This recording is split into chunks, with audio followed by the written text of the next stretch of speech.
Au départ de la balade qui mène aux différents bassins sur la rivière Sainte-Suzanne, dont les réputés bassin Bœuf et bassin Nicole, un panneau explique les dangers inhérents au site. Depuis la dernière grosse crue, à la fin du mois de septembre, le système d'alerte est inopérant. Ah, il est hors service? C'est marqué en gros là. Ah ouais, et bah j'avais pas vu. Ah mais oui. Ouais, et bah non, je pense qu'en fait on vient avec quelqu'un qui connaît un peu les lieux, donc on va quand même y aller, mais on va rester vigilant. Ce dispositif permettait de signaler par des sirènes et des gyrophares une crue soudaine. Les personnes présentes sur site ont alors moins de 25 minutes pour se mettre en sécurité sur les hauteurs. Depuis la fin du mois de septembre et une activité pluvieuse importante sur le bassin versant, les capteurs qui donnaient l'alerte ont été engloutis sous des mètres cubes de gravats. Avant la crue de septembre, il n'y avait pas cette plage-là. L'eau passait là, c'est-à-dire ça, ce rocher-là, c'est un gros rocher, ça. Tout ça là était en rocher. Et du coup, après la crue, il y a eu une vague assez grosse et forte. Du coup, la creuse le bassin, elle a envoyé tout le sable au bord, la inonde à nous la Saône. Et le niveau d'eau arrive jusqu'en haut pour, pour casser la sirène et tout.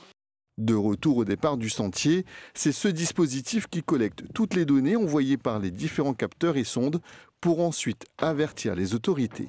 Ici, c'est l'antenne. C'est l'antenne pour avoir les informations sur notre GSM. Au cas où il y en a une montée d'eau, une descente ou un défaut sur un appareil, et nous sommes au courant par notre téléphone qu'il y a un défaut. S'il y a une crue, il déclenche tout l'appareil, il envoie un message comme qu'il y a une crue, la hauteur de l'eau, et si les gyros fonctionnent, si la sirène fonctionne, tout. Le dispositif a été conçu de manière linéaire. Si un capteur ou une sonde est inopérant, le système ne fonctionne plus. D'autres équipements doivent être également vérifiés en amont vers les bassins Ravine-Creuse et Laurent. On est en train de tout faire pour remettre en service dans le mois ou dans les 2 mois qui viennent, puisque effectivement on est avec une entreprise locale, mais on est en train de faire des vérifications. Et suivant l'ampleur des dégâts, il y aura des commandes à faire en métropole ou pas. Mais si c'est des éléments qui sont disponibles localement, ça va aller vite. La période de sécheresse actuelle permet des balades en relative sécurité. Néanmoins, vu la configuration du site, il ne faut pas se fier au beau temps des bas.